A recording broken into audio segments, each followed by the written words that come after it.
Hey everyone, this is Rick Paulino from RioSense, and in today's video I'll offer some tips on how to prep your workstation, as well as how to properly assemble your microVISC pipettes and your glass Hamilton syringes used in the m-VROC.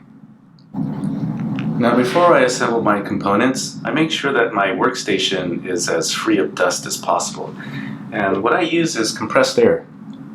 And so what I do is I just do a quick blow off. That way, if there's anything that's on my workstation, it's now off of the area that I will be working on. Now what I do is I create a lint-free barrier. And what we like to use are lint-free wipes. And so here's an example of lint-free wipes manufactured by TexWipe. And when you buy a system from us, this is supplied with your purchase. And so I just lay them out.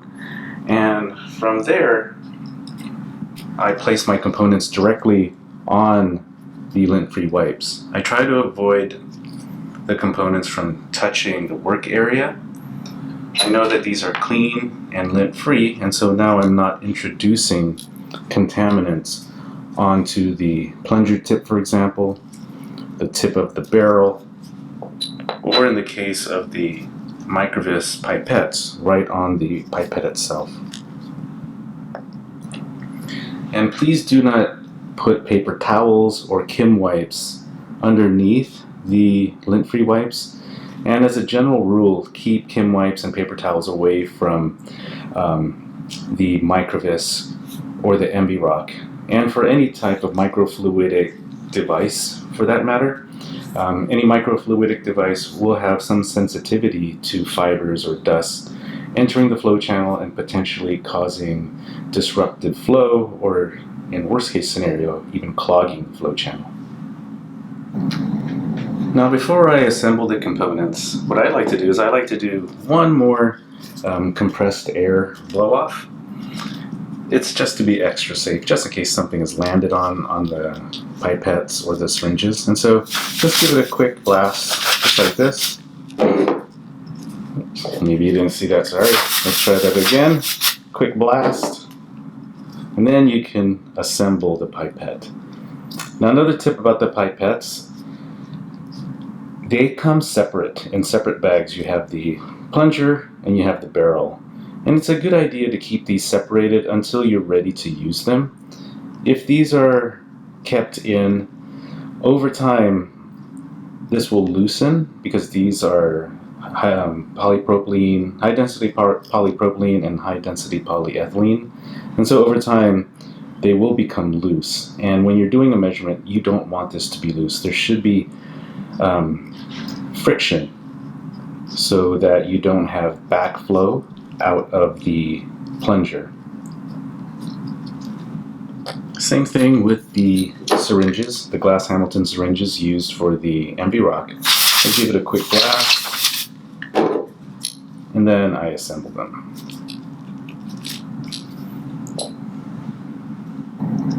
Alright, now that we're ready to test the sample, it's not advisable to use the syringe and place it directly into the sample, and that's because there are threads here on the Hamilton syringe, and it's difficult to clean off these threads, so this could be a potential source of contamination.